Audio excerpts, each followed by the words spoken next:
Thank you very much. Thank you. Please. Oh,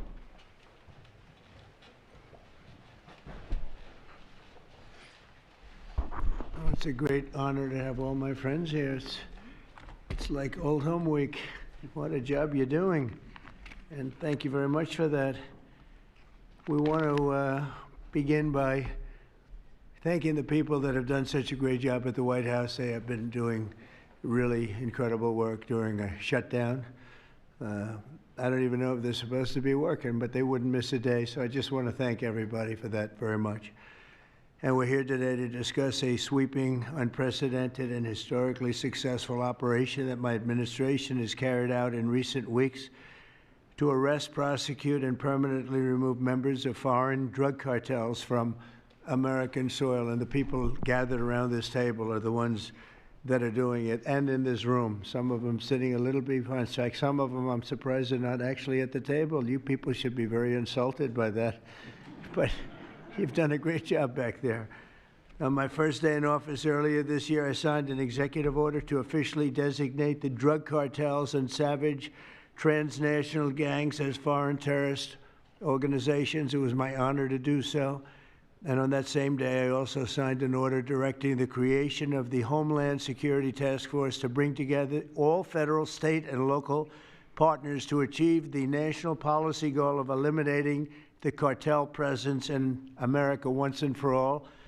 And the results are, and it's early, and the results are spectacular.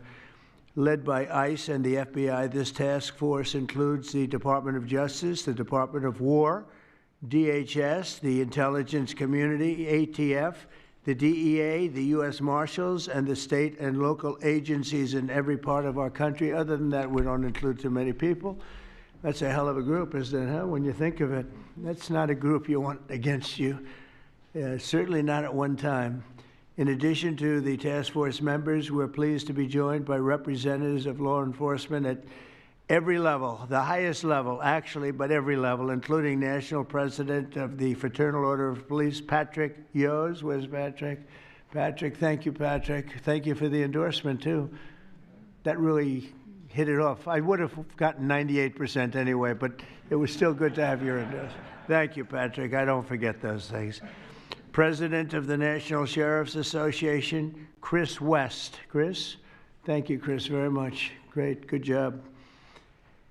Major Cities Chief Association Executive Director Laura Cooper. Laura, thank you, Laura, very much. Major County Sheriffs of America Executive Director Megan Noland. Megan, thank you. Thank you very much.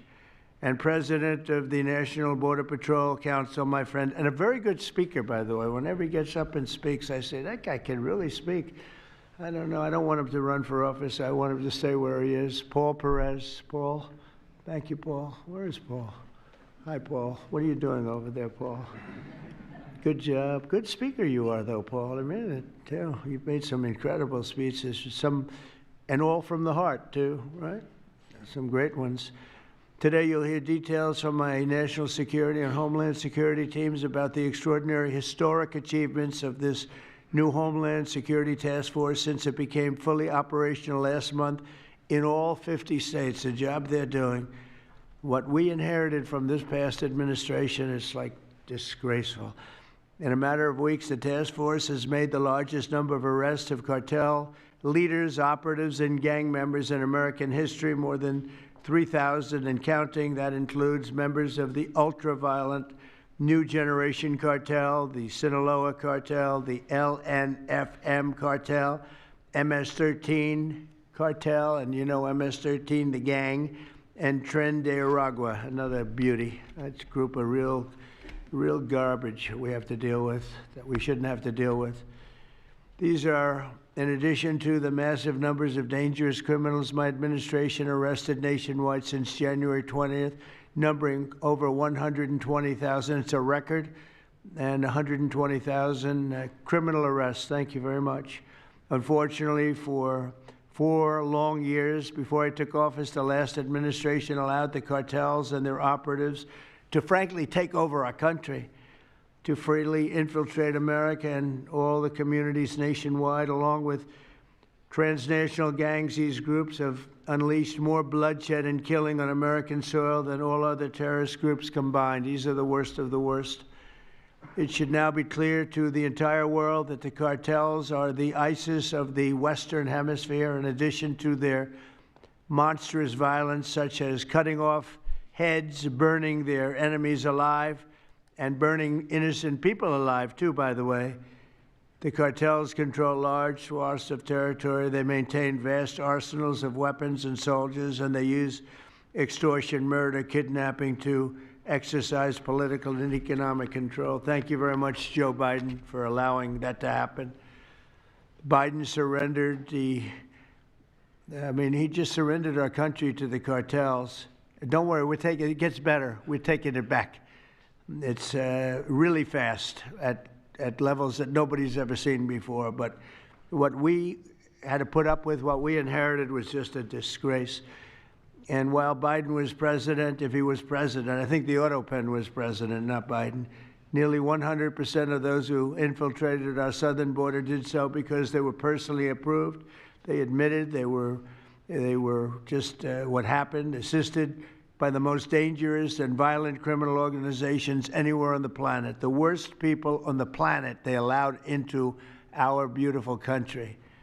Under the Trump administration, we're finally treating the cartels as the core national security threat that they really are. The cartels are waging war on America, and just as I promised in the campaign, we're waging war on them like they've never seen before. All you have to do is turn on your television and you'll see what's happening to them. Past administrations have tried to mitigate this threat, and our objective is to eliminate it. We're not mitigating, we're eliminating. We're getting them out. The bad ones we're putting in prison. We hate to do that because that means we're stuck with them for 50 years or more. In recent weeks, our Homeland Security Task Force has seized more than 70 tons of deadly narcotics, along with more than 1,000 illegal guns, and that's just recently. This is already the most successful anti-cartel and anti-gang operation in American history, and it's just getting started. We have incredible people. A lot of them are in this room with us today, and it's an honor to have them. But we're going to not stop until the threat has been fully and completely eradicated. I want to thank task force members with us today, including a person who's doing a fantastic job, Attorney General Pam Bondi. Thank you, Pam. Thank you. Secretary of War Pete Hegseth. Sounds so much better than Secretary of Defense. I don't know. Do you guys agree with that? I don't know. It sounds, we won the First World War, the Second World War. I would say everything before and everything in between. And then we got woke and we said, well, let's call it defense. I think we like it this way better. It's funny. That's something I thought it would be maybe controversial. And it's only controversial that we changed the name in the first place. It's not controversial at all. It's been unbelievably well accepted, Pete. Hasn't it, right? It's been pretty amazing. I thought it would be controversial. People want to have our country back. People want to do exactly what we're doing right now, and we're getting a lot of credit for it, and we should. I want to thank, though, Pete. You're doing a great job, Pete Hegseth. Secretary of Homeland Security, Kristi Noem. Kristi, thank you very much. Director of National Intelligence, Tulsi Gabbard. Tulsi, good job. And the heads of all of the law enforcement agencies all throughout the room. You're really amazing, the job you've done. To provide additional details on our mission, I would like also to ask General Bondi to say a few words, followed by Secretary Noem, Secretary Hegseth, Director Gabbard, Homeland Security Advisor Stephen Miller. Stephen, you're such a superstar, Stephen. They called Stephen the other day a very bad name, and I said, you should sue them, Stephen. I think he will. I hope he does. FBI Director Kash Patel and Deputy Attorney General Todd Blanche. And I just want to say it's an honor, the job we're doing, and these people are doing absolutely incredible. I'll just add a couple of things. In Memphis, as you know, where the numbers are down in half already, and it's only been about 2 weeks. You're doing a fantastic job there. Thank you. Incredible. Nobody thought it was possible. It was really it was a very sick city. It was horrible what happened there. People would go from, if you're on the board of FedEx, they would ride you 1 block to the hotel. They said you couldn't walk it because it was too dangerous. and they're already feeling better about it. But the best example right now is Washington, D.C. We went from one of the most unsafe places in the planet, I hate to say, but in this country, to a totally safe city. Nothing's crime-free, I guess, but this is about as close to crime-free as you're going to get. And you guys have done an incredible job with that. Every one of you have worked so hard on this one, and it's our nation's capital. And people would go to the nation, they'd go from, I always say, Iowa, Indiana. They'd go from Florida, they'd come up, they want to see the monument. I want to see the Lincoln Memorial. I want to see one of the monuments, any one of them, and they'd go home in a coffin. But not anymore. It's not happening anymore. We haven't had that happen in a long time. It was averaging more than one a week, one person a week. Who would think that's possible?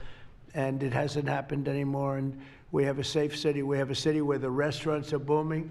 People are going out. Nobody's being mugged, hit over the head with a baseball bat. None of the stuff is gone. We took out 1,700 criminals, many of them career criminals, many of them given to us by Joe Biden and his ridiculous open borders policy. They came in from jails from all over the world, not just South America, from all over the world.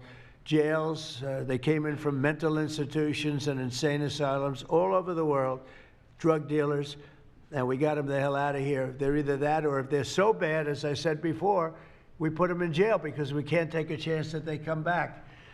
But I want to just say that Washington, D.C. is such an example of what could be done. And now the same thing's happening in Memphis. We're just halfway through the process, and already the numbers are far superior, far better than what we would have thought at this time. And Chicago, I just saw the number. Last week, it was last weekend, 4 were murdered, 11 were shot. And then I have this guy Pritzker's very weak governor. Let me be nice. I'm going to be very nice. He's extremely weak. He's pathetic. I have Pritzker get up and say how great they're doing in Chicago. They're doing very poorly. So 4 were murdered, 4, 11 were shot. I would say, and that was not a bad week for him. Okay, that was not a bad week. He's had somewhere 18 or 19 were murdered. And you know what his excuse was? Yeah, but that was a long weekend. Okay, can you believe it? He said that was a long weekend. He's bad. And the mayor is worse. I mean, that mayor is worse. Low IQ, very low IQ. And we don't need low IQ people. We need people that are going to take care. And I love Chicago, and I love those beautiful women, black women, beautiful women wearing MAGA hats. And they're all over the place in Chicago. They want protection. They don't care if it's the National Guard, if it's the Army, Navy, Coast Guard, Marines. They'll take Space Force, okay? Space Force, send them in. They just don't want to be mugged, killed, raped, shot in the head, and we stop it. So we're going to be given a very special, we're going to give Chicago very special care. As you probably know, maybe you heard, we were going to do a big surge in San Francisco, but I got a great call from some incredible people, some friends of mine, very successful people. Mark, who's, everybody knows him, and Jensen, everybody knows Jensen, NVIDIA, and others called me from San Francisco. And they said, we're working really, really hard with the mayor, and we're making progress. Would it be possible for you to hold off the surge? And I had 4 or 5 calls, and I think they're making progress of their own. That would be the greatest. I mean, if they could do that, that'd be great. And they have great competence in those people. I mean, incredible competence, some of the smartest business leaders. And they're working very well with the police department. They're doing a good job. So we are holding off that surge, everybody, and we're going to let them see if they can do it. I said, I think we can do it much faster. I know we can do it faster. I think we can do it better than anybody. We can take criminals out that they're not going to know about, and probably they don't have the legal authority maybe to do what we can. But I'm okay with it, and we're going to let San Francisco, has the potential to be, it was a great, great city, has the potential very quickly to be a great city again. And these are the companies that are there that are all working, and those are the people that asked me, could you do away with the surge, and let's see how it works. And we'll do that. If we need to, we'll do it. But it's possible that we won't need to, and we will be focusing on other places like Chicago, and we'll have Chicago taken care of very quickly. But just remember, 11 people shot, 4 people murdered, okay? And that was this weekend, and that was Chicago. And then you'll see Pritzker get up and talk about, well, we have it under control. They don't have it under control. Just the opposite, it's getting worse. So we'll take care of, as soon as we give the go-ahead, which is all I have to do is give the go-ahead. We won the big court case the other day on the National Guard. That was a good case. Same thing with Portland, speaking of that, because that's where we won it. But, I mean, I looked the other night, Saturday night, Portland is like burning to the ground, and these people are saying, it's just friendly stuff. The whole place is burning to the ground. So we'll take care of that one. That's like an insurrection more than it is anything else. That's crazy. Portland's crazy. And then you listen to these radical left people talking about it's really okay. You're seeing things. You're really seeing things. So we're going to take care of Chicago. We're going to take care of Portland. We're going to take care of Memphis. We're proud of D.C. There's nothing to take care of anymore, but we're not going to let it ever go bad. It's never going to happen again, our nation's capital.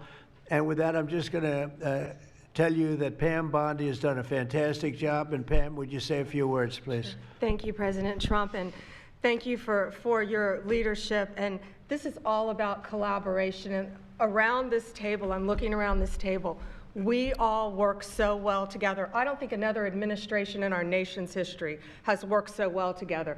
We talk constantly, Secretary Noem, Tulsi, Pete, constantly, but also all of our agencies working hand in hand, and that's why this is so successful.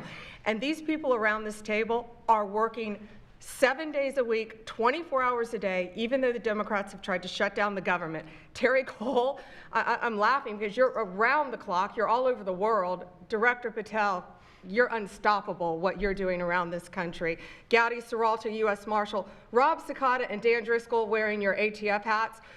Rob, I was on the texting, Todd Blanche and I were on the texting you at 1 a.m. on cases. I mean, that's how committed all of these people are to just keeping all of our citizens safe. And that's what it's all about. And this project is the brainchild of Stephen Miller. And you are doing so much to keep our citizens safe, our kids safe, and get these drugs off our streets. Like the mayor of San Francisco and I are going to be meeting on fentanyl in a few weeks and working hand in hand on that. Secretary Noem spoke to him. But the results of this last month have been historic. As the president said, in the last month, think about this, 3,200, more than 3,200 violent gangs and drug dealers have been taken off the streets. Off the streets. Now, Director Patel and all of these agencies have also been working so hard on getting the leadership, but we are getting all the gang members off the streets and the drug dealers, Sinaloa, CJNG, MS-13, and more, TDA. 91 tons of drugs have been seized as a result of this task force. We tried to put this in perspective for you. This would be filling 4 18-wheelers, 4, all the drugs just in the last month that have been taken off the streets. 58,000 kilos of cocaine. Think about a big backyard swimming pool. That would fill 1.5 swimming pools.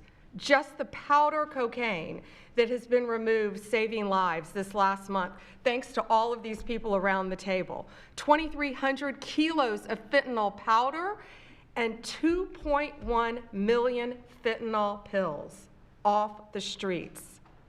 And as the president said, more than 1,000 illegal guns. The Biden administration was, for way too long, all of these great law enforcement officers surrounding the table were not able to do their jobs. What they've said is now they've been uncuffed. They can do their jobs now. We've been watching transnational gangs grow in our country, become organized, set up infrastructure in all of our states, but no longer under President Trump.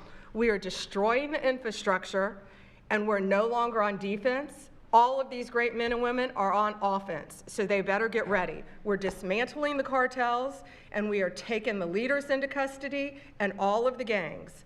We are going to supercharge this work. This is not a pilot program. This is permanent.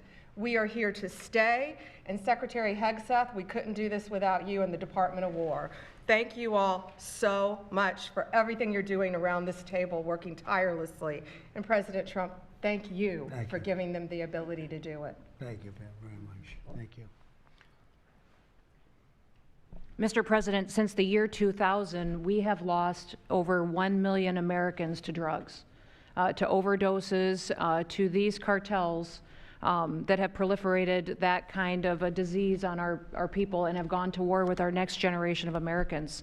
When you signed the executive order that was protecting the American people from invasion, what you did is that you took these cartels and gangs that we've known for decades and you declared them to be what they really are, and that's terrorists. You declared war on them, and you didn't say we were just going to fight them. You said we were going to destroy them. And everybody around this table is so honored to be here to work with you to destroy these terrorists that have been killing Americans for years and getting rich off of it. I'm so proud of the work that was done just in the September surge. You referenced that earlier. We had over 400 operations that went down in those first 43 days of the Homeland Security Task Force in operations that brought, as Pam referenced, 3,200 terrorists to justice, got them off the streets. Sir, we also have had over precursors and chemicals that were brought in. We've had the work at the southern border. We've got Border Patrol here at the table with you. Fentanyl has been cut down by 50% coming into this country over our borders.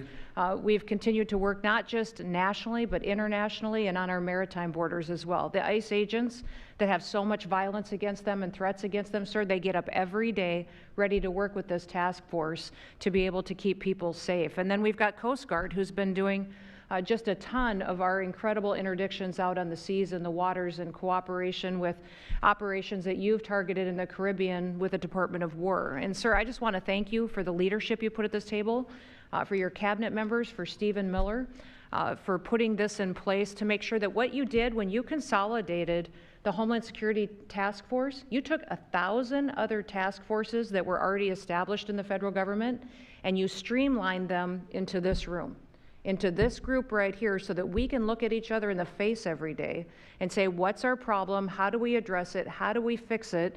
And then we go to work together with our arms linked to do exactly what you told us to do. And that's not just protect the American people from invasion, but to kill these terrorists. You gave us the task to eliminate them, destroy them, so that they can't destroy the next generation of Americans. So thank you, sir. Thank you for the people you put around this table. Thank you very much. That's a great job. Thank you. Pete? Yes, sir. Well, thank you, Mr. President, for your leadership.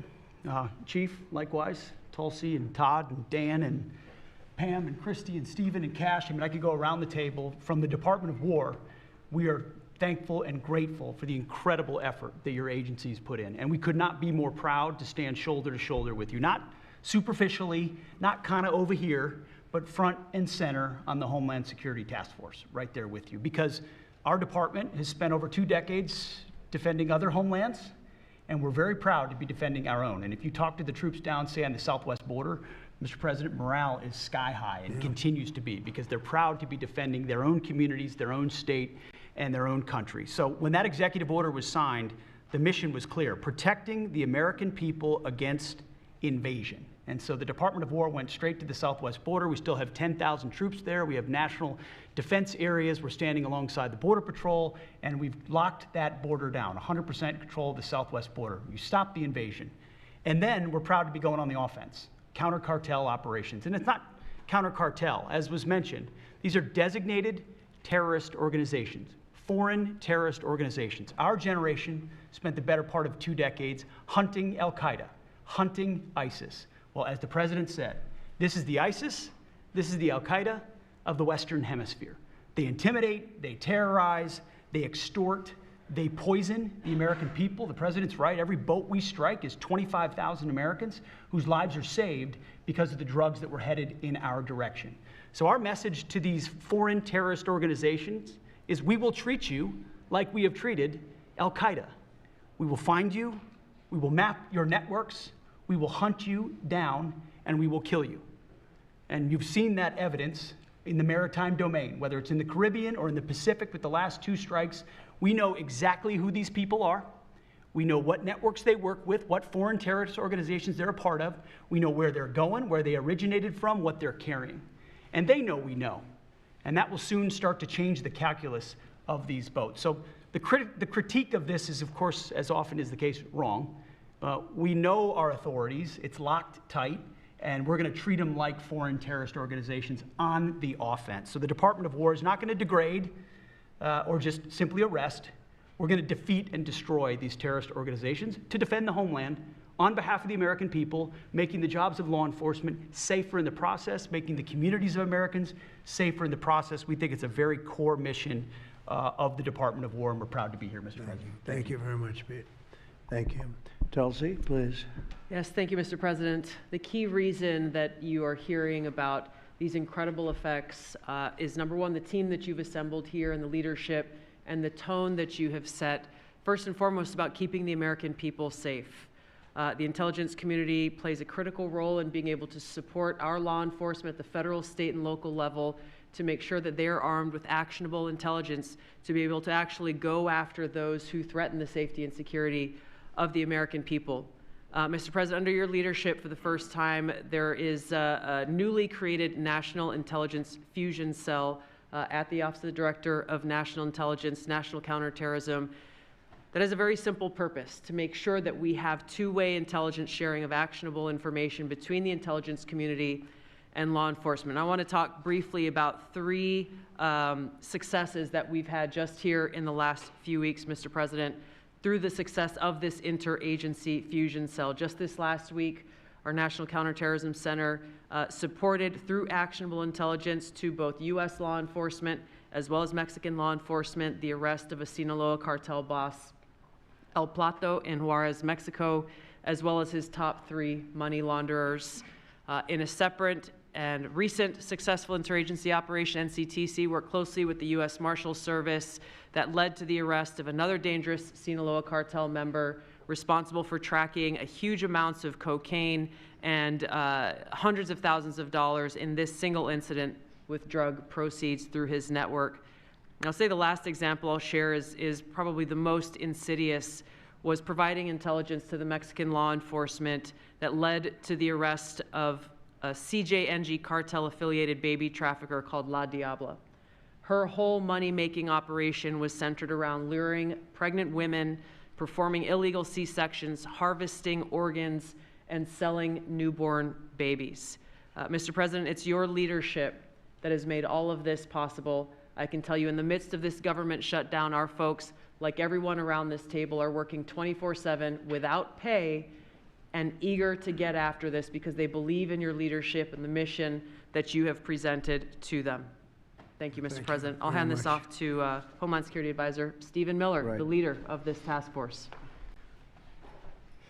Let me just say, Mr. President, that this country was going to die without you. This country was going to actually die without you. That's what we were facing in 2024. We've been invaded for 4 years. Our communities were sinking. Our public safety had gone to zero. Cartels were running entire communities. Sex trafficking, child trafficking, labor trafficking was out of control. Overdoses were out of control. The cartels were claiming more and more territory. City services were buckling.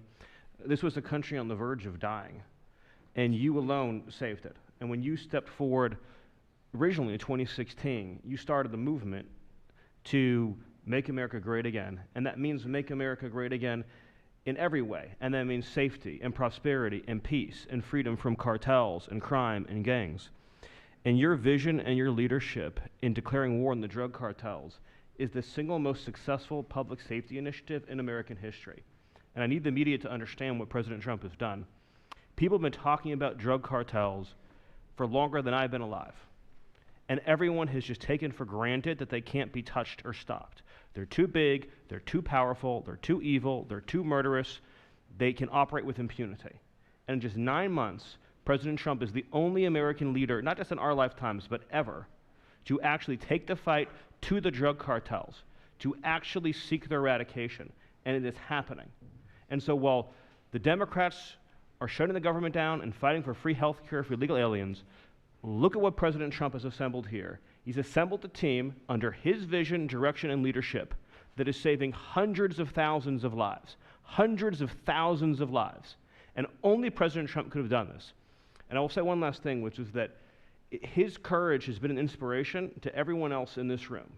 There are people in this room, I'm looking at, for example, at Todd Lyons, who have been relentlessly doxxed and harassed and threatened. But when they see President Trump's courage, what he's been through for 10 years to save America, when they came after his family, his businesses, his safety, his freedom, everyone at this table knows we can give whatever it takes to get the mission done. So President Trump, thank you for your leadership, your boldness, your courage, and your vision. We're honored to serve underneath you. Well, I want to thank you, Stephen, and I have to say that, I've been making the rounds. I'm leaving tomorrow for some very big meetings, including with the president of China, where I think we're going to come out very well, and everyone's going to be very happy. But everybody said the same thing. A year ago, we had a dead country. We were a dead country. We really were, in a lot of ways, not just this. We were dead as doornails on this, but we were a country that was in serious trouble and beyond that. And we have the hottest country anywhere in the world right now. The whole world is talking about it. We have the hottest country anywhere in the world. We're going to clear up this crime in our cities. We can do it quickly, too. They showed how quickly we could do it in D.C. It was a real bad place. It was a real mess. Dirty, filthy, disgusting, graffiti all over the place, tents on every ounce of parks that we had. Just disgusting. And I rode around last weekend. I rode around the city. I felt very safe in that car, but, I would have done it without it. I wouldn't need that car so much anymore, I will tell you. But the place was clean.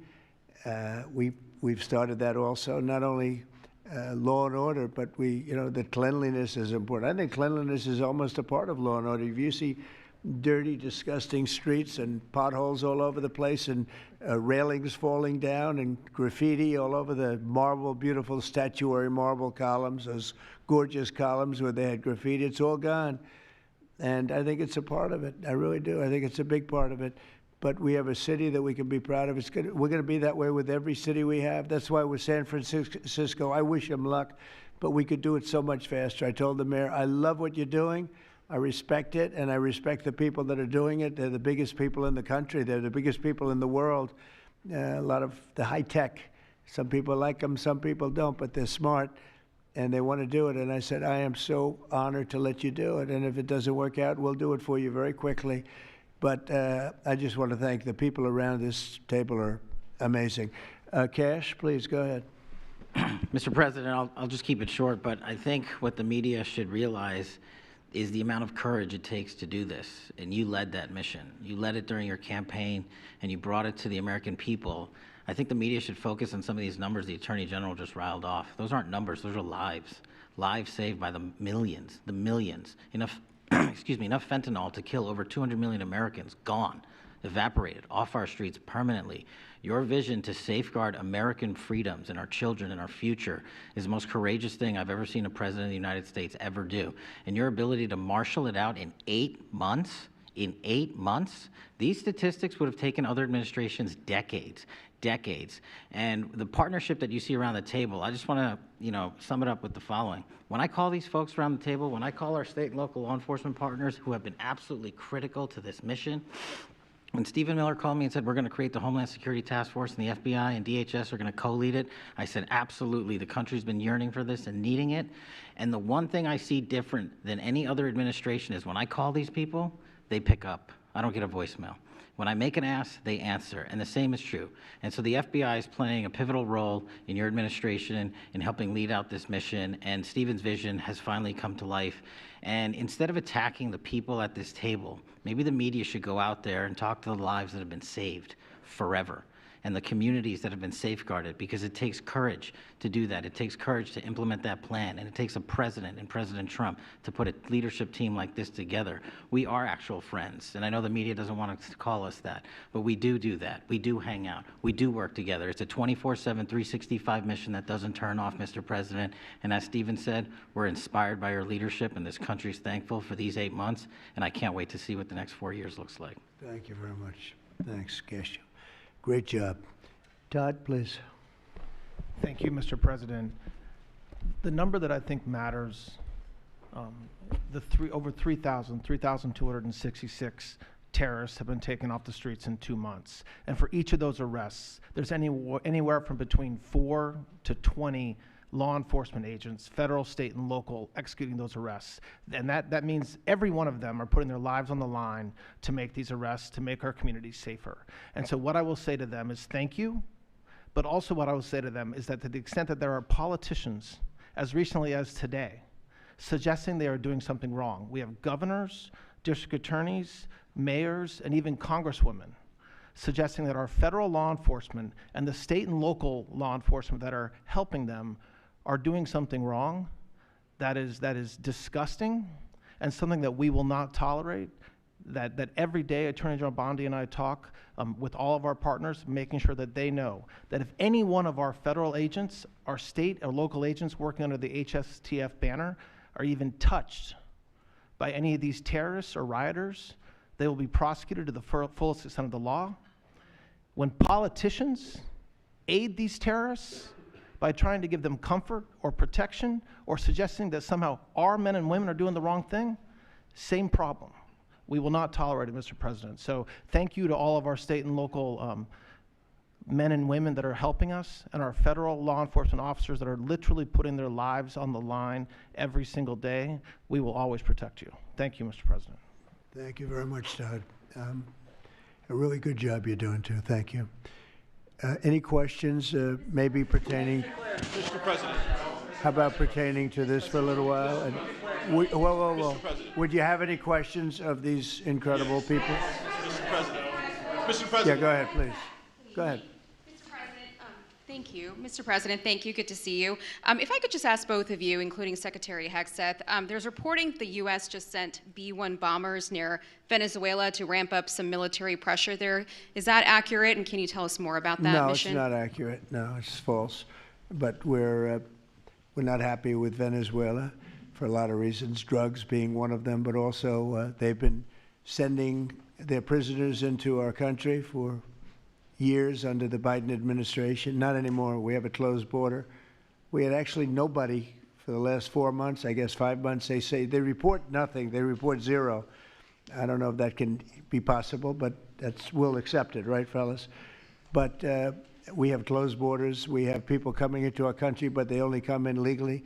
We have the strongest borders we've ever had. We might have the strongest borders of almost any nation right now. And that's a big difference from what it was 2 years ago when everybody was pouring in. But we're very unhappy with Venezuela because of what they've done. They've emptied their prisons into our country. Nobody can do that. Only a stupid person would have accepted it. And that's what we had running our country, very stupid people. So we're not happy with Venezuela, I will tell you. Yeah. Mr. President. Mr. President. Thank you, President Trump. Go ahead. You okay? Yes. On fentanyl. We're going to lose Sorry it. about that. On fentanyl, we have President some Trump. good medical help right over. That's all right. On fentanyl, according to CDC data, nearly 330,000 Americans died over the past 5 years from fentanyl. That's 1 in every 1,000 Americans who died. It's more than that, but that's all right. Yes, It's I more. know you think it's even more. I'll be discussing that with President Yes, Xi. so that's actually my question. I figured it I was. was wondering, since it mostly comes from China and has caused such carnage in the U.S., Yeah. what are you going to say to convey the seriousness? And also a second question for you or Secretary Hegseth. Is there any evidence that China is now smuggling fentanyl through Venezuela to bypass U.S. and Mexican port controls? They are doing that, yes. But they are paying right now a 20% tariff because of fentanyl. That's billions and billions of dollars that they're paying. We're actually, on November 1st, the tariff on China goes to 157%, which is record-setting territory. And we don't want that because it's not sustainable for them. They can't sustain that. We don't want them to have to go through that. So I'm meeting with President Xi, and I would say we have some big issues, like with the farmers and various other things. But the first question I'm going to be asking him about is fentanyl. And if you think about it, they make $100 million. Think of this. They make $100 million selling fentanyl into our country, $100 million. they lose $100 billion with the 20% tariff. So it's not a good business proposition. It's $100 billion approximately that they have to pay. It's a big penalty to make $100 million. So I think they want to do something. They want to put it on the list. It's on the list. It's one of the things we're talking about, and I'm putting it right at the front of the list. So they pay a very big penalty for doing that, and I don't think they want to be doing it. And we'll see what happens at the end of next week, because I'll be meeting next week, as you know, along with, we're stopping in Malaysia, we're stopping in South Korea, we're stopping in Japan. I'm meeting with President Xi actually in South Korea. So it'll be the first thing on the list. Yeah, please. Yes, Mr. President. Mr. President. On the drug boats, sir, has there been any discussion about capturing one so that you can show the amount of narcotics? We know everything about them. Yeah, Jennifer. We know everything about them. We know where they're coming from, who they're coming with, generally who's in the boat. I'll let Pete discuss it a little bit, but they have incredible intelligence. And, you know, usually when you see 5 engines, I've never even seen that before, but when you see 5 engines on a boat going about 65 miles an hour, loaded up with white powder in silver cases, generally speaking, that's not a good sign. They're not going fishing, right? And you don't see any fishing rods, right? So, Pete, I'll let you discuss that a little bit, please. Well, yes, sir. Likewise, generally you don't see fishing in submarines either, sir. So the U.S. military, as I mentioned, nobody better in the world at mapping networks, identifying who's connected to who, inside terrorist organizations. It's just the media is used to hearing that when it pertains to Afghanistan and Iraq and ISIS and Al-Qaeda. But if you reframe how you understand the world in our own hemisphere, that's exactly what these foreign terrorist organizations are. And so we will track them, we will map them, we will network them, and we will hunt them and kill them because they're trying to and they are killing and poisoning the American people. And inside that, we have all the license necessary, all the authorities necessary to take these kinetic strikes, and we'll continue to take them. And we've been, you know, just to add, because I think it's important, we've been capturing them for years. You know, it's not like, gee, let's capture one. We've been doing that for years. For 25 years, we've been doing it. Not at a level like we're doing it now, I mean, just with the hits we're hitting, but we have much more intensity than any administration's ever had. But we've been capturing these boats for years, and they get back into the system, and they do it again and again and again, and they don't fear that. They have no fear.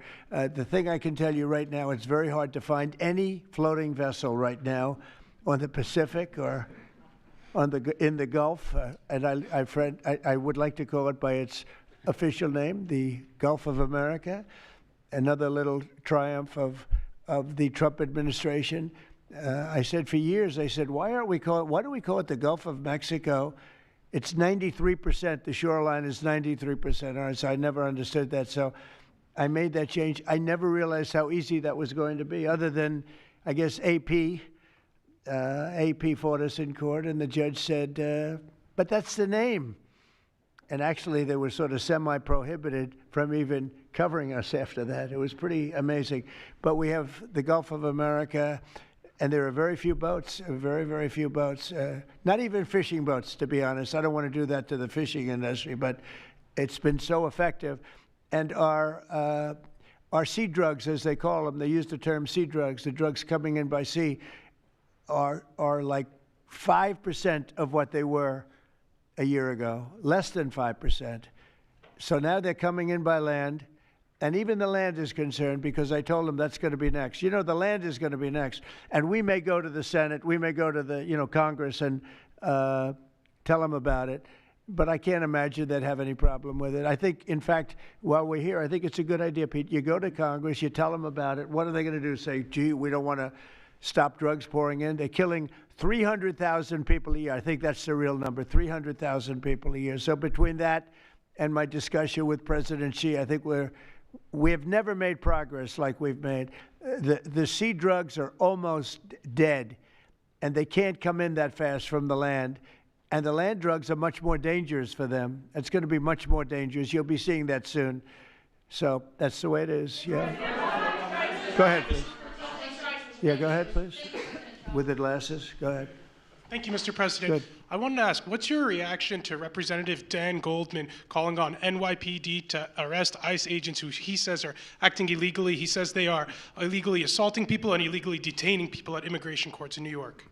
Well, you know, I know Dan, and Dan's a loser. You understand. He's a guy that doesn't have what it takes. He's been trying so hard, and they're exhausted.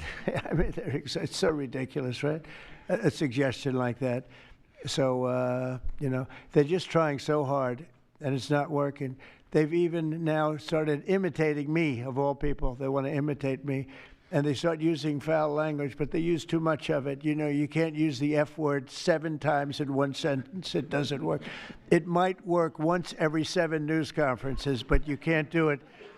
You can't do it 7 times in one sentence. So I don't know. They're really they're in big trouble. That party. Go ahead. Mr. President. Some alleged smugglers have survived some of these recent strikes and been sent back to their home country. If they're terrorists, why not just arrest and detain them? Go ahead. 2 points on that. First, when I served in Iraq in 2005 and 2006, we used to, in sort of a gallows humor way, talk about the Iraqi catch and release program, the reality that we would catch a lot of people, hand them over, and then they would be recycled back through, and we'd have to recapture them or attack them again. And that's why changing the dynamic and actually taking kinetic strikes on these boats ought change the psychology of these foreign terrorist organizations. To those 2 that survived the shot on the semi-submersible, think again, compared to Iraq and Afghanistan, the vast majority of people that we captured on the battlefield, we handed over to the home country. Did we always like how it shaped out? Sometimes we did, sometimes we did not. But 99% would go to the Afghan authorities or the Iraqi authorities. So in this case, those 2, they were treated by American medics and handed immediately over to their countries where they came from, hopefully to face prosecution, which is a very standard way of handling something like this. And you'll do that with future survivors, anyone else who survived? We've got protocol of how we'll handle it. Not that guy. He's so hopeless. Go ahead. Go ahead. Yesterday, there was a vote at the Knesset on annexing the West Bank. Do you see it as a challenge to your peace efforts? Could you say that louder, please? Yes, yesterday there was a vote at the Knesset in Israel on annexing the West Bank. Do you see it as a challenge to your peace efforts? Will you answer that, please? Because I cannot understand the words you're saying. Where are you from? Where are you from? You're from France. Beautiful accent, but we can't understand what you're saying. Huh? She said a vote at the Knesset on the West Bank. The West Bank is, don't worry about the West Bank. Israel's not going to do anything with the West Bank, okay? Don't worry about it. Is that your question? They're not going to do anything with the West Bank. Don't worry about it. Israel's doing very well. They're not going to do anything with it. Yeah, please, go ahead. Thank you, President Trump. Are there any safeguards in place to protect Americans from fentanyl and cartels when you leave office in 2028? Any protocols that could be put in place in case a future administration comes in that wants open borders? And I also have a question for the Secretary of War as well after your answer, Well, the if that's biggest okay. thing we can do is make sure they don't come in, because open borders, they would destroy. It's amazing that our country is even surviving with what we went through, coming in by the millions and coming in from the wrong places. You know, I know all these people that run these countries, and they're smart. They're very street smart, and they're not sending their best, you know. They're not sending, they're taking them out of their prisons and their mental institutions, as I say over and over again. They're the drug dealers. They're the drug addicts. They're people that don't work.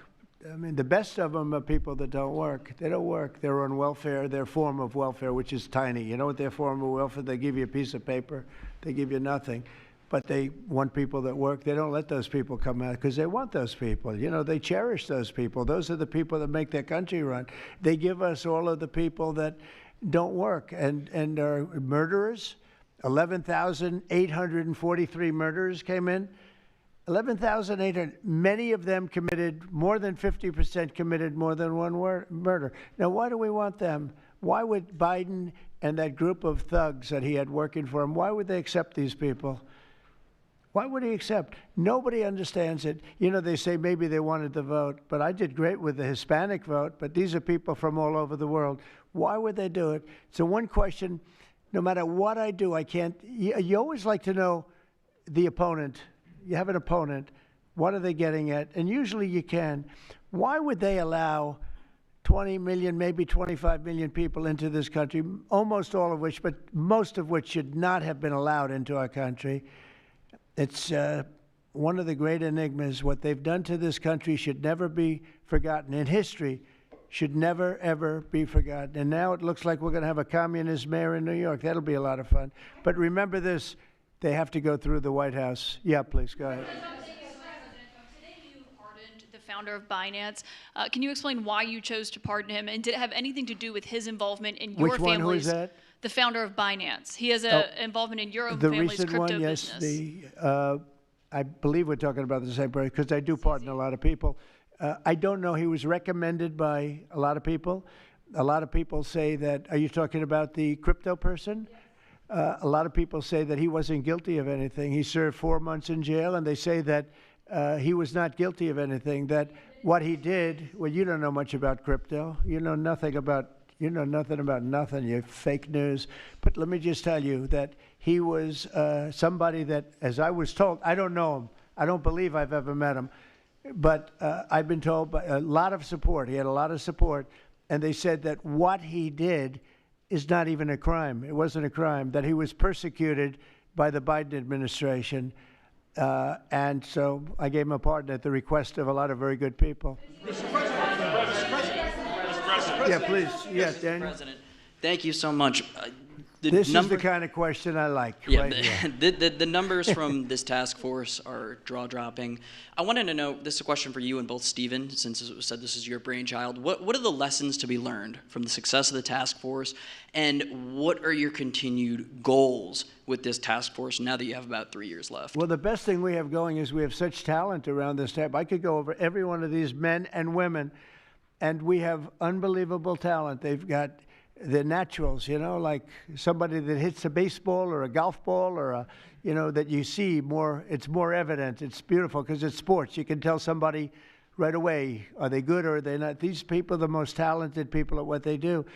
And when we started talking about this, Stephen and all of us, it seems so easy. What is surprising to me is how quickly we can straighten out a large city, a big city, a mean city, a city that's sick, that got very sick with guns all over the place, with bullets shooting all over, where you take your life in your hands if you go out and buy a loaf of bread.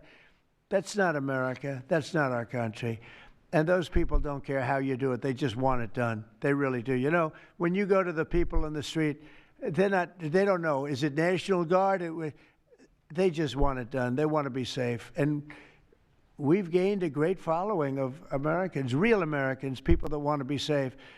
But I think the biggest thing we say is we have tremendous talent. We were able to recognize, like a football team, like a baseball team, we were able to recognize the talent. And the talent is largely in this room for the whole country.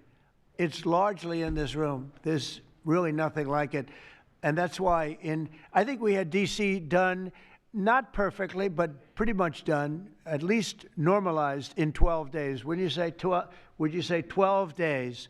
On the 12th day, it felt different. And you know, we took a lot of bad people out, never to come back again. Then most of them never to come back again. But there's great talent, and there's also great courage.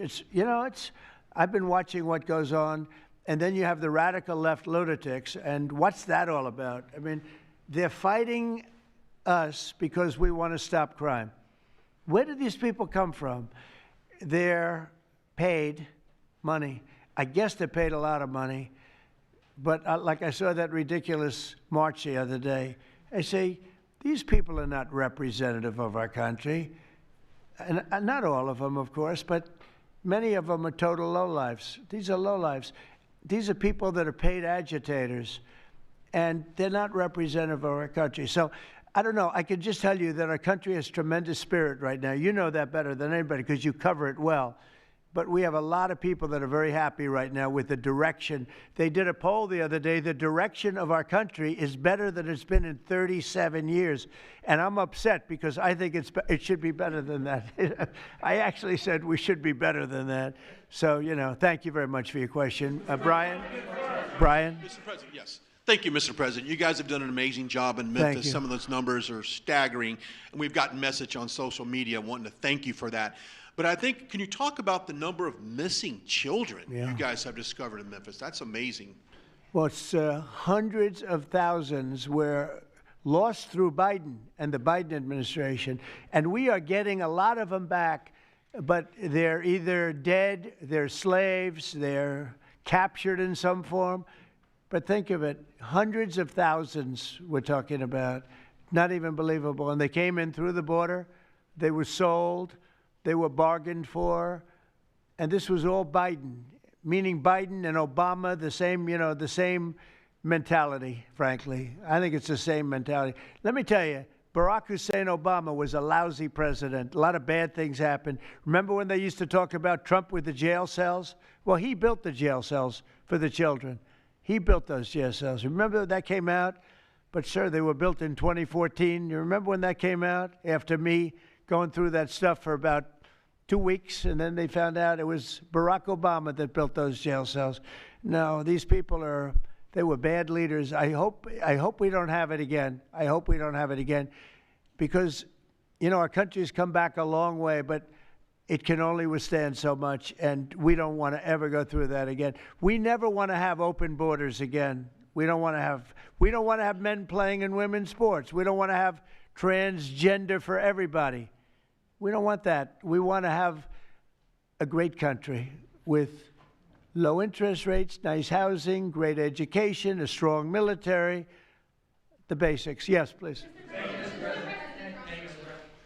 In last night's New York City mayoral debate, Zohran Mamdani said he would close Rikers Island if elected. What kind of impact would that have on public safety? Well, it's not good. I guess it's not a very nice place, but you need it. I mean, you need something. You have a lot of additional people in New York City that should not have been here. They came here through the open border, through Biden's. You know, I don't know how they even do it. New York City's always been tight for money. And then they spend, you know, $8 billion, and nobody complains about it, on people that just showed up and they just came out of nowhere. Where did they get the money? All of a sudden they have money. I tell you what, we have to keep our prisons very fair and very safe, but you get a lot of criminals. We have a lot of additional criminals. I used to talk about it. They used to say, well, only good people come in from foreign countries. I said, that's not right. I didn't know that for a fact, but it had just started, right? The open borders and people flowing in by the millions. They make our criminals look like the nicest people on earth. That's the only good thing. They make our criminals look like nice people. They are the meanest, the most vicious. Tren de Aragua, you don't get any sicker. They cut people's fingers off because they called the cop. Did you call the cop? Yes. They cut off his finger so he can't call the cop anymore. And then they said, next time we're going to cut off your hand if you cut, because they took over his apartment in Colorado. You know, Colorado, they took over a town, then they took over another town, and you have a weak governor over there. He doesn't know what the hell he's doing, so he lets it go on. But we're getting them out of here. We're getting them all out. They're going back to lots of, not just Venezuela, they're going back to lots of countries. Venezuela would be one, however. Yeah, please. Thank you, Mr. President. Yeah. A moment ago, you said that if Secretary Hegseth went to Congress and briefed them on the operations No, we against will these, go, I said. You will go. And We it would will be go. We're difficult gonna for them to go. object. I don't see any loss in going. No reason not to. You know, they'll always complain, oh, we should have gone. So we're going to definitely, I'd like to just tell you, let's go. We'll go. We're going to tell them what we're going to do, and I think they're going to probably like it, except for the radical left lunatics. And Mr. President, if you are declaring war against these cartels and Congress is likely to approve of that process, why not just ask for a declaration of war? Well, I don't think we're going to necessarily ask for a declaration of war. I think we're just going to kill people that are bringing drugs into our country. Okay? We're going to kill them. You know, they're going to be like dead. Okay? Yeah. Yes, red hair. Thank you. Beautiful red hair. Thank you. I'll tell my hairdresser that. She'll love it. This is a question for both you and the Secretary of War, Mr. Hegseth. Who are you with? I'm with the Center Square. We're a newswire service. With everything that's going on between the narco terrorists in the Caribbean, and then also with more Chinese, Iranian, Russian ships also taking part in Venezuela. Are you have any plans of expanding operations out of Roosevelt Roads, and in fact, placing some home porting some ships there? Yeah, go ahead, Pete. We're familiar with the location that you're referring to, and we'll make sure that we're properly displaced in order to deal with the contingency we're dealing with there, and also any ways in which other countries would attempt to be involved also. So we can walk and chew gum. We're definitely keeping our eyes on near-peer adversaries at the same time, but we think sending a message on these cartels, these narco-terrorists, is an important inside our hemisphere, which for far too long, other presidents, as the president pointed out, they've ignored our own backyard and allowed other countries to increase their influence here, which only threatens the American people. We're changing that. One big thing that has happened, though, because you mentioned expansion and expand our efforts. So when I was running for office, second term, everybody was talking about the fact that nobody wanted to join the military, nobody wanted to join the great police force. They didn't want to join New York's finest or any of our police forces. They didn't want to join anything having to do almost like with the country with the uniform. We are setting records with the Army, Navy, Air Force, Marines, Space Force, Coast Guard. We're setting records. We've never had anything like it. And I'll tell you when it started, November 5th. We didn't even have to wait till January 20th. They saw spirit. And now we have people coming in that it's unbelievable. And if we wanted to increase our military force, if we wanted to increase any one of these, including police forces, they can now get men. People didn't want to be policemen and women. They didn't want to be firemen and women. They didn't want to go into the military. We were having tremendous recruiting problems, and now we're setting records. We literally, last year at this time, you were doing stories that the recruitment was a disaster. We couldn't get men and women to go into the military. Now we have such an overabundance. We've never had, it's, as I understand it, it's like record-setting recruitment. This is in less than a year. It's been amazing. So this is a good time to expand if we want to do it, and I think we should. And we probably will. Yeah, please. Yeah. Blue. Questions for you. First for you and Secretary Hegseth. Is the administration supportive of sending National Guardsmen to cities for the express purpose of aiding deportation and immigration enforcement efforts? To expand deportation efforts? Sending National Guardsmen to U.S. cities for the express purpose of aiding deportation and immigration enforcement efforts. What we've done so far is stand alongside federal law enforcement in every way, facilities and personnel, but also we have a great deal of lift inside the military. We're able to move assets in a way that no other aspect of the U.S. government can. And so where we can rapidly assist with mass deportations, we have been happy to do that. And then one more question, if I may. Is the administration at all supportive of potential measures to crack down or regulate or even ban apps that track ICE agents' locations? What do you mean by that? Like specific apps that are used to track the location of ICE agents? I guess we'll do that. I'm not a big app guy. I'm not into that too much. I think Pam might be it. Let's go. Yes. Give me a good answer there. Yes. These organizations, President Trump, are coming in and their apps to track our federal law enforcement officers, and it jeopardizes their lives, where they're going to be, their location. And we've actually been working really well with the tech companies who have been cooperating because they don't want our law enforcement officers to get injured. So yes. Well, I mean, I see it with ICE, where they're having, where they define where they live, who they are. And, I didn't have a big view on the mask, but I now understand why they should wear masks. I think it's very dangerous for them not to wear masks. They can do whatever they want. I notice some do it and some don't, but it's pretty dangerous. But when you look at, you talk about that question, I think it's very dangerous, and I think you're coming down on that very hard, right? Yeah, please. Sir, Mr. President. Go ahead. Thank you, sir. When you were running for re-election in 2024, you released a video statement where you made this exact promise to show no mercy on the cartels and employ every military asset necessary to combat them. In that same video, you also said that you plan to expose all the bribes and corruptions with politicians and the cartels. We're doing has, that. Has Yeah, your we're task trying to force do been that. looking into that in American politicians? Yeah, where the money's coming from. Because you see it. Like even that garbage deal they had this weekend, which was embarrassing to them, and the crowds were much more, the crowds were not big. Those crowds were not big at all. But when you look at signs, and they're all made beautifully, the yellow signs, I saw the yellows, the blues, but they're all made professionally in a printing shop, looks like on Madison Avenue someplace. Some guy is paying for all that stuff. And we don't mind protest. Protest is a good thing. I protest. I'm always protesting, right? But when you see some of these people are going crazy. They're going crazy because they're getting paid. Because there's no reason for them to be going crazy. But you watch some of them, and they're professional agitators, and we are finding out who's paying them. Yeah, we have a lot of information about who they are. You're going to be very surprised when you find out. And I have a question for Secretary Hegseth. Sir, a memo circulating on social media details the establishment of a National Guard response force that's going to be trained in crowd control and civil unrest and deployed in all 50 states by April of 2026. Can you verify the authenticity of that memo, and do you have any more information on the operations? I'm not going to answer particulars on something that may be in the planning process, but we definitely do have multiple layers of National Guard response forces, whether it's in each state, whether it's regionally, whether it's Title 10 active duty, whether it's Washington, D.C. We've got a lot of different ways that constitutionally and legally we can employ Title 10 and Title 32 forces, and we will do so when necessary.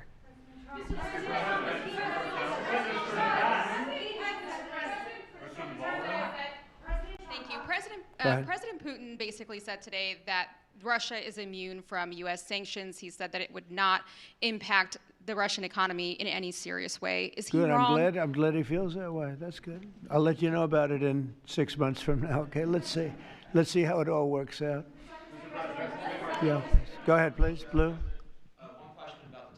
One about the shutdown. I'm Taylor Poplars with Spectrum News. The same day you established this task force back on January 20th was the same day you pardoned the January 6th defendants. Yeah, very proud of that. Yeah. Just last weekend, one of them was charged with allegedly threatening to kill House Minority Leader Hakeem Jeffries. And a big theme of this task force has been allowing law enforcement to do their job and holding accountable people who go after law enforcement. Do you worry that your actions back on day one undermine what this task force is trying to accomplish? No, you have thousands of people that we're dealing with, and if one goes haywire, look at what this guy in Virginia said, where he wanted to kill his opponent. He's going to kill his opponent. He's going to kill his opponent's children and I think wife, and he continues to run. And the Democrats continue. He's running for Attorney General in Virginia. Look what he said. So now, do you think all Democrats should be prohibited from living anymore? I mean, think of what he said. He's going to kill his opponent, and he's going to kill the children of his opponent, and I think the wife. I said, this guy's sick. That is a sick guy. And how do you vote for somebody like that? But I don't view that every Democrat would say that, because not every Democrat would say that. So you can't, you could have one person, but I don't know of the incident. I can say we're very proud of what we did.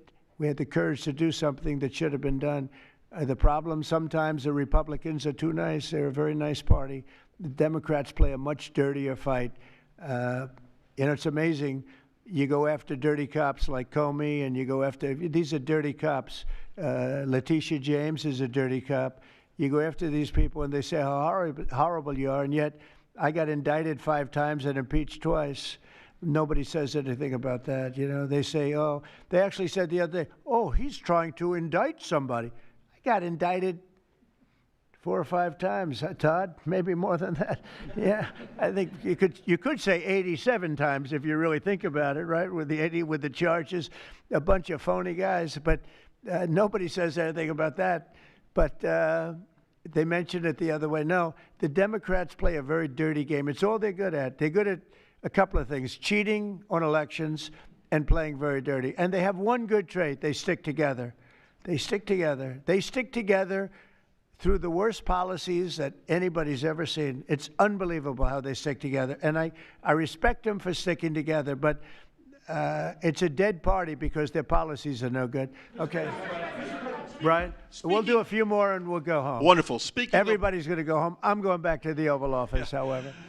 Speaking of Democrats, there's a report that there's a grand jury on Adam Schiff for apparent mortgage fraud. If he is indicted, should he step down as a U.S. Senator? Well, I'm not going to comment on that. I will just say Adam Schiff is one of the lowest forms of scum I've ever dealt with in politics. He's a horrible human being, very dishonest person. I have no idea what's going on. You tell me that he's going to be indicted. I don't know. You could ask Pam. I don't know if she could say it. Probably you are allowed to say it, but I wouldn't know about that. I can only tell you he's a very bad. I think he's actually a sick person. Do you want to talk about that? We're not going to comment on any grand jury that's open. We can't legally. I don't know. By the way, I hope it's true, but I don't know anything about it. Yeah, please. Oh, millions of dollars, yeah. Well, I also give, I give a lot of money to the White House. The White House is, as you know, I give my salary. And I usually like to steer to the White House because this house was a little bit abandoned. First of all, for 4 years, you had a guy walking around that didn't know where the hell he was. And this house was not taken care of the way it was supposed to be. I take very good care of property. I was very good at that. And you'll notice the floors downstairs. I paid for them. Marble, the most beautiful marble you've ever seen. The white floors down in the palm room, which were... They look like they came out of, I don't want to lose because they're big supporters of mine, Home Depot, so I'm not going to say bad, but they did come out of a box from Home Depot about 30 years ago. They were all broken, but now they have the most beautiful floors, the most beautiful lights and chandeliers. I think most of you, Brian, you've seen that, right? Yes. How beautiful is that? And I take care of it. So I spend millions of dollars on this building, taking care of it. It was not properly maintained. And now it's starting to gleam like it should. It should really gleam. And you should go down and visit the Presidential Walk of Fame. Have you seen it? It's quite good. I'm sure that a lot of people coming to the White House, it's hot. It's very hot. But it's really a tribute to the presidents, past presidents of our country. Yeah, please. Mr. President. Yeah, behind you, please. Yeah, go ahead. Thank Go you. ahead. So on Monday, a question for you as well as Secretary Noem. On Monday, Mayor Karen Bass of LA and Representative Robert Garcia, they held a press conference and they called for an investigation into DHS, accusing them of unlawfully arresting U.S. citizens and racially profiling and only arresting people because, in Robert Garcia's words, they look like me. He's a Hispanic individual. Do you have a response to that? Are you asking me that question? You as well as Secretary Noem. They are arresting bad criminals, and they're really good at it, too. I look at the numbers, they always like to say that, oh, you're arresting this and that. Then when you check it, you find out, geez, almost every single time, and, obviously every once in a while they may get one wrong, but they always correct it. They're able to correct it. But they are arresting really bad people. They're arresting people that kill, people that would cut your throat and not even care about it. These are brave people, and it's very dangerous. And if they go even a little bit too far, they get into trouble, which is a shame. I protect them, but they get into trouble. But they're arresting very serious criminals, and they're getting them out of here. Okay, one or two more. Doug, do you have a question?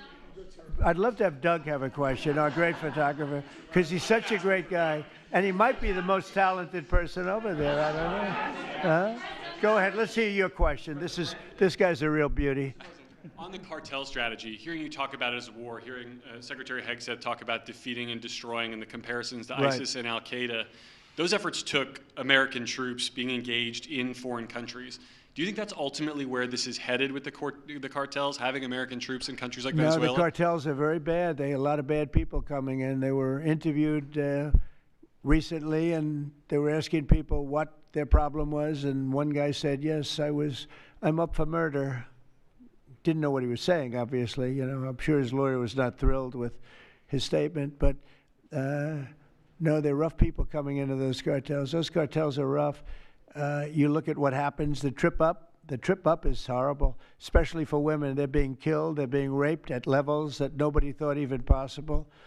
In my opening speech, I mentioned that, but in a very light way. I mentioned the word rape. Then I found out that you take a look at what happens in those cartels. It's horrible what's going on. And we're doing the world a big service by just telling them, you know, you don't have too many cartels now because they know when they get up here, they're going to be stopped. Under Biden, they were just flowing into the country. It didn't matter what you were, where you came from, what you looked like, what your record. They didn't check records.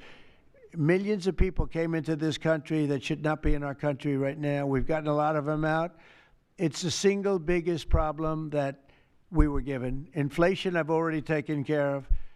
Economically, the country is the strongest it's ever been. Thank God for tariffs. If we didn't have tariffs, we'd be a third world nation. But thank God for tariffs. We're the richest nation in the world now because of tariffs.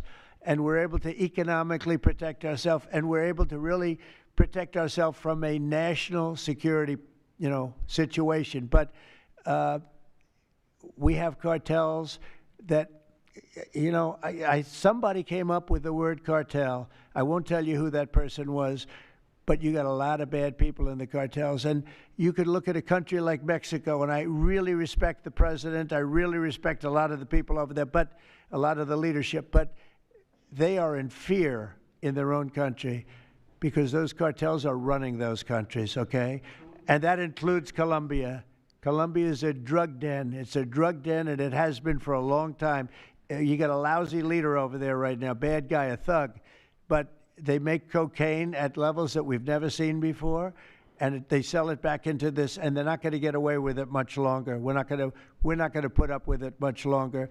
Colombia is very bad. Mexico is run by the cartels. I have great respect for the president, a woman that I think is a tremendous woman. She's a very brave woman.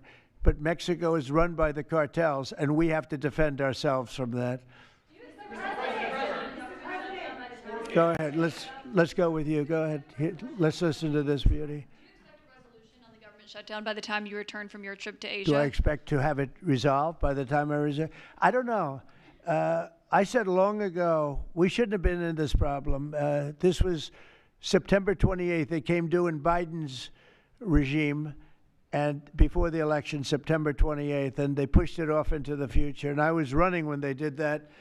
And when you're running, but I did say, what the hell are they doing? That and debt ceiling. They also pushed the debt ceiling past the election date, so that would mean the next president has it. But I did say that I think the Democrats have gone totally crazy, and you don't know what they're going to do because they don't care about the people. They don't. I really think they have no leadership. They have a lot of very low IQ people. Jasmine Crockett is a low IQ person. A lot of them are. I don't want to insult too many of them, but a lot of them are. They have no rudder. I don't think they know what they're doing right now. They've never done this before. They always agreed to go and, called an extension. Let's do an extension and talk. Even today, look at what happened today. They don't want to pay the people that have worked. And, this was supposed to be this was a test. And they wouldn't pay the people that have been working. They said, no, we don't want to pay them. This is all the Democrats. Now, all we need is 5 Democrats. And I know a lot of Democrats that are saying they're more than 5. Probably not that many more than 5, but they're more than 5. And all we need is like 5 Democrat votes so we open our country again. Sad, though, we have the greatest economy in our history. We have the highest stock market. All these things are rocking. We will have, by the end of my first year, more than $20 trillion of investment. The all-time record is $3 trillion. I think it's China. We're going to have $20 or $21 trillion. We've never had anything like it coming in because of tariffs. The money pouring into our country, the plants that are opening, AI, automobiles, everything. And the Democrats want to close our country. They're really, they say deranged. They suffer. I guess it's Trump derangement syndrome, which I think is going down now as an official condition by the doctors. I think they get paid extra money if they handle it because it's more difficult to handle than a normal mental disease. But you know what? They really should approve an extension, get the country back to work, get the people paid. And, you know, it's very simple. You can't, you just don't know what's going on. There's something wrong with them. Yeah, it's sad, actually. Have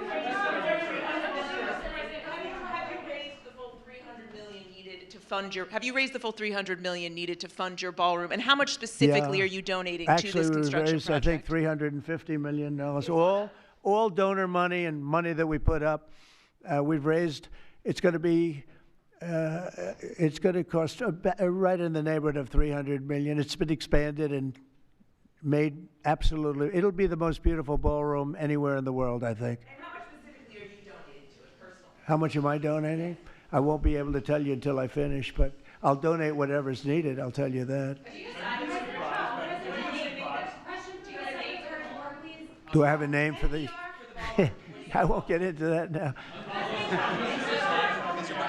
Yeah, go ahead, please. In the next couple of days, a lot of Americans are going to go without their first full paychecks. Federal workers. By the way, a friend of mine, talking about donors, a friend of mine, a man that's great. I'm not going to use his name unless he lets me do it.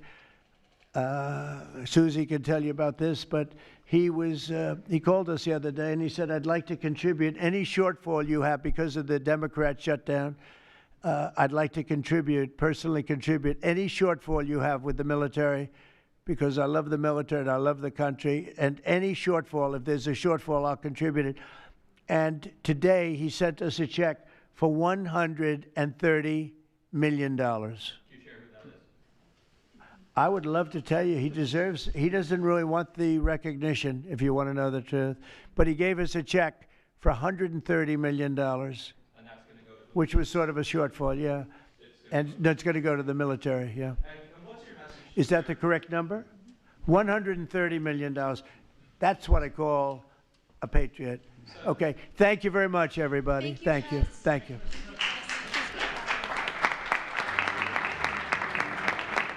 Another day in town.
Thank you very much. We have Jonas Gahr Støre here, who is as you know, the Prime Minister of Norway. He's a great gentleman, highly respected, beloved in his country. And we've had talks on the war with Ukraine, Russia, and trade.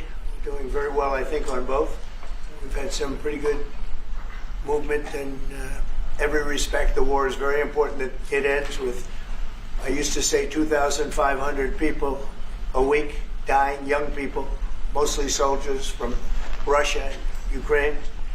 And we want to end that war. We want to end it quickly.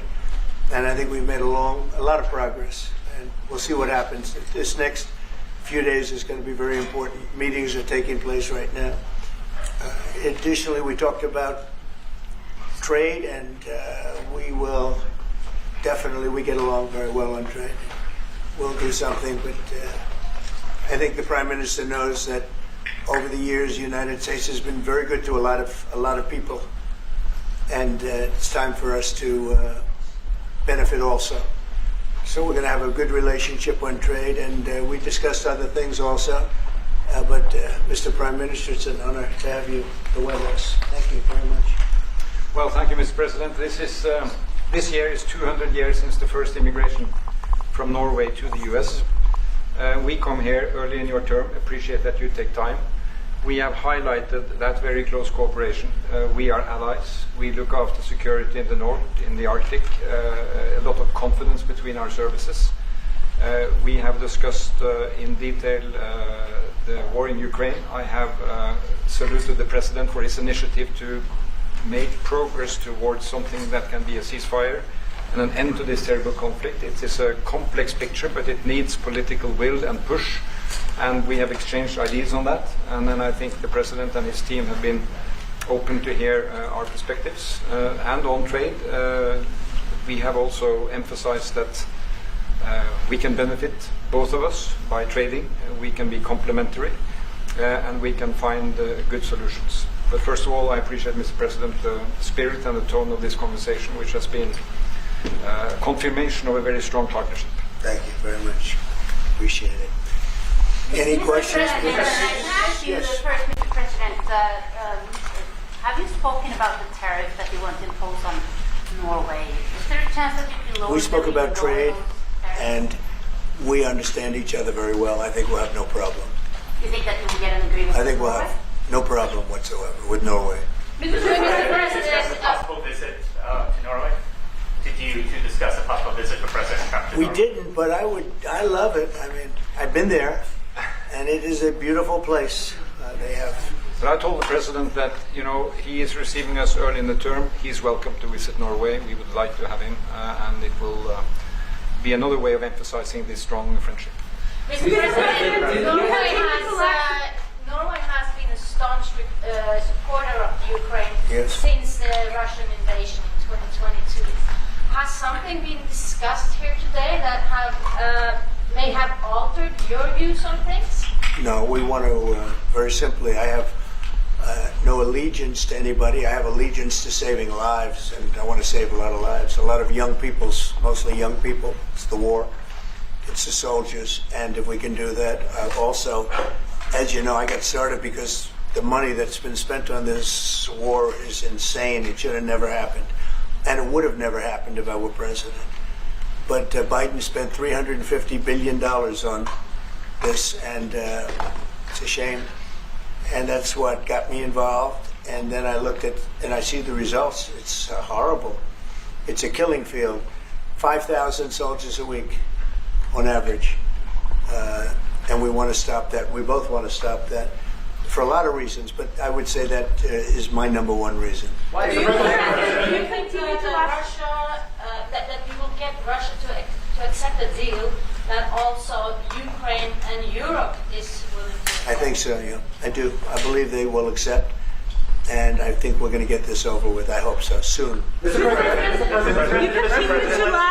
You continue to lack support from NATO allies in your goal of obtaining Greenland. How will you proceed if you don't get that support? Well, Greenland's going to be interesting, but that's for another day.